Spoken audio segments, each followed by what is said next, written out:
Saudara-saudara, mari bersama kita berdoa. Bapa Surgawi, Allah yang mengasihi kami datang kepadamu mengucapkan syukur, karena di dalam ibadah Minggu Palma di rumah ini, Engkau mengizinkan kami untuk sejenak meneduhkan diri, mendengarkan sapaan firman Tuhan yang akan menguatkan dan mengarahkan kami, yang menghibur tetapi yang mungkin juga menegur kami. Maka tolonglah kami di dalam segala keterbatasan kami, untuk membaca, mendengar, dan merenungkan firman-Mu, sehingga kami mampu mengambil makna untuk kami kerjakan di dalam kehidupan kami mengikut Engkau. Demi Kristus, kami siap menyambut firman Tuhan. Amin. Saudara-saudara, bacaan Alkitab untuk hari ini dibacakan dari surat Rasul Paulus kepada jemaat di Filipi pada pasal 2, ayat 5 sampai 11. Surat Filipi pasal 2, ayat 5 sampai 11 yang menyatakan kepada kita demikian. Hendaklah kamu dalam hidupmu bersama menaruh pikiran dan perasaan yang terdapat juga dalam Kristus Yesus, yang walaupun dalam rupa Allah, tidak menganggap kesetaraan dengan Allah itu sebagai milik yang harus dipertahankan, melainkan telah mengosongkan dirinya sendiri dan mengambil rupa seorang hamba dan menjadi sama dengan manusia. Dan dalam keadaan sebagai manusia, ia telah merendahkan dirinya dan taat sampai mati, bahkan sampai mati di kayu salib. Itulah sebabnya Allah sangat meninggikan dia dan mengaruniakan kepadanya nama di atas segala nama, supaya dalam nama Yesus bertekuk lutut segala yang ada di langit, dan yang ada di atas bumi, dan yang ada di bawah bumi, dan segala lidah mengaku Yesus Kristus adalah Tuhan, bagi kemuliaan Allah Bapa. Demikianlah sabda Tuhan, berbahagialah setiap kita yang mendengar serta memeliharanya. Hosiana. Saudara-saudara yang dikasihi Tuhan, ada berapa banyak barang KW yang ada di rumah Anda? Mari dicek dan berusaha untuk jujur. Ada berapa barang yang kita beli di dalam rangka menyerupai barang yang asli, tetapi sesungguhnya kita tahu bahwa barang itu tidak asli.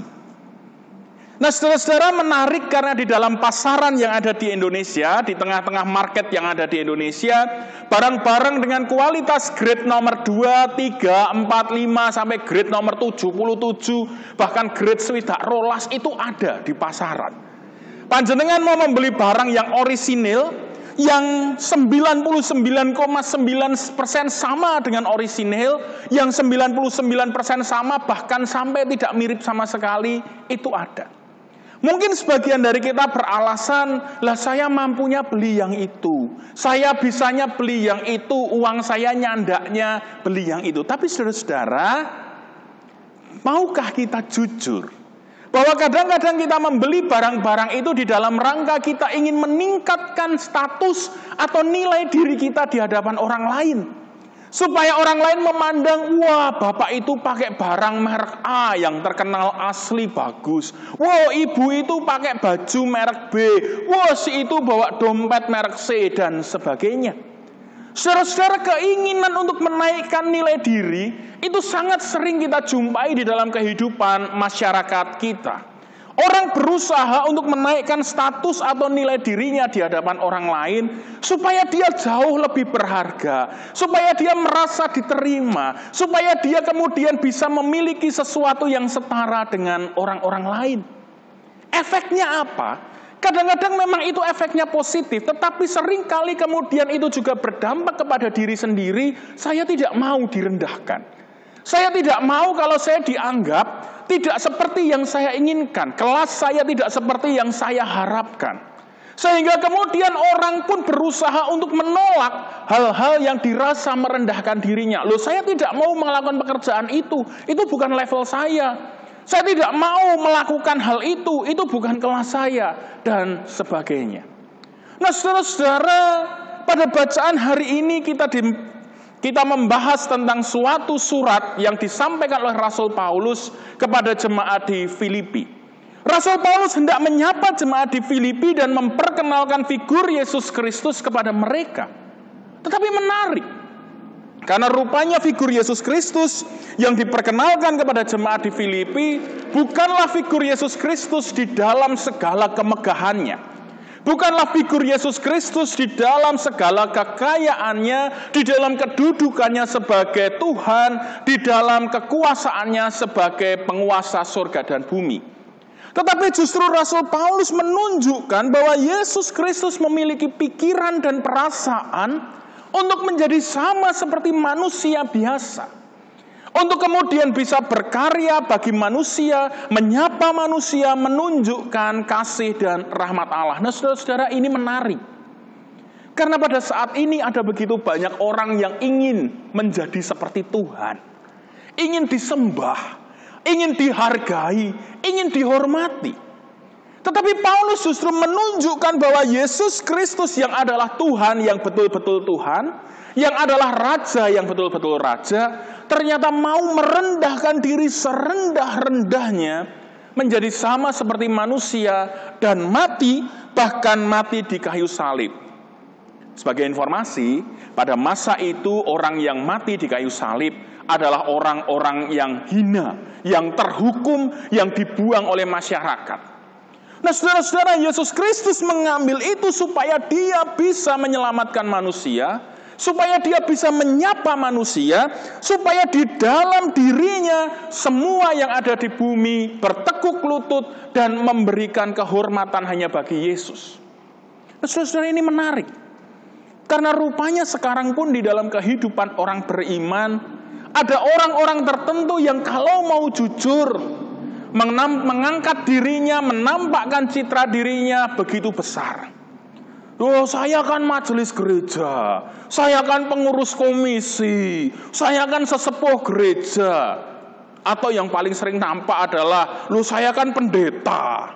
Sehingga itu menjadi sebuah alasan untuk menempatkan dirinya merasa lebih tinggi daripada orang lain. Tetapi tema pada hari ini, rendah hati tanda anak Tuhan, ingin mengajar kepada kita bahwa kerendah hatian itu adalah sesuatu yang harus dimiliki oleh setiap orang beriman.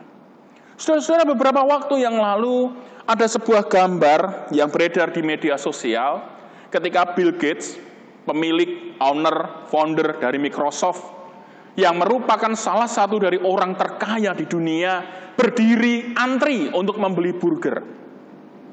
Saudara, di captionnya itu ditulis bahwa Bill Gates itu bisa membeli produk atau bahkan toko atau bahkan merek burger itu sampai seluruh dunia bisa dia beli. Tapi saudara-saudara, dia mau antri di situ dan foto itu viral. Kenapa viral?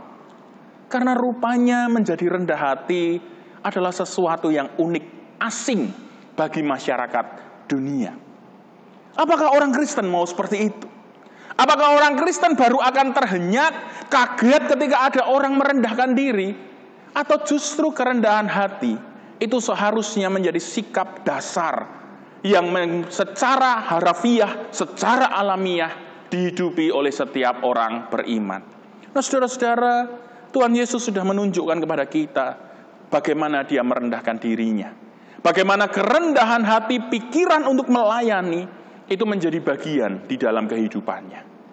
Mari sebagai peneladan Yesus Kristus, kita pun melakukan yang sama, supaya apa yang diajarkan, yang diteladankan oleh Yesus Kristus juga dapat kita hidupi dan kita bagikan kepada orang-orang di sekitar kita. Tuhan memberkati kita. Amin. Saudara-saudara, mari bersama kita berdoa. Bapa Surgawi, Allah yang mengasihi kami datang kepadamu mengucapkan syukur karena sapaan firman-Mu mengingatkan kami betapa kerendah hatian adalah sebuah teladan yang diberikan oleh Yesus Kristus kepada setiap pengikutnya. Kami menyadari bahwa seringkali kami berusaha menaikkan harga diri kami, menaikkan nilai diri kami di hadapan orang lain, tetapi tanpa sadar itu kemudian membuat kami berjarak dengan saudara-saudara kami yang lain, membuat kami jauh dari kerendah hatian, membuat kami jauh dari sikap mau melayani dan sikap mau berbagi. Maka sekarang Tuhan, tolonglah kami dengan kuasa Roh Kudus-Mu, agar kami senantiasa dimampukan meneladan figur Yesus Kristus, yang mau untuk merendahkan hati, melayani manusia bahkan sampai mati di kayu salib demi menghadirkan sebuah keselamatan. Maka Tuhan, pakailah kami saat ini untuk dengan rendah hati menyapa saudara-saudara kami yang sedang sakit, sedang lemah tubuh, sedang merasakan kedukaan, sedang mengalami himpitan dan beban kehidupan, serta mereka yang masih berusaha lepas dari kuasa dosa.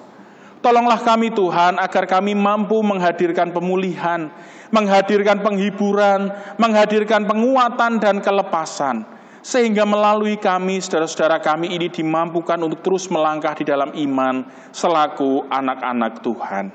Pakailah kami juga untuk dengan rendah hati mengambil bagian di dalam setiap program dan rancangan pelayanan yang telah disusun dan akan kami kerjakan bersama-sama dengan warga gereja Kristen Jawa Kabluk lainnya. Tuhan menolong kami untuk bersama-sama dengan para pemimpin gerejamu, para pengurus komisi, badan, tim panitia, para tenaga kerja gereja, serta para pengurus blok, untuk bersama-sama melayani Tuhan, untuk menghadirkan kebaikan bagi sesama kami.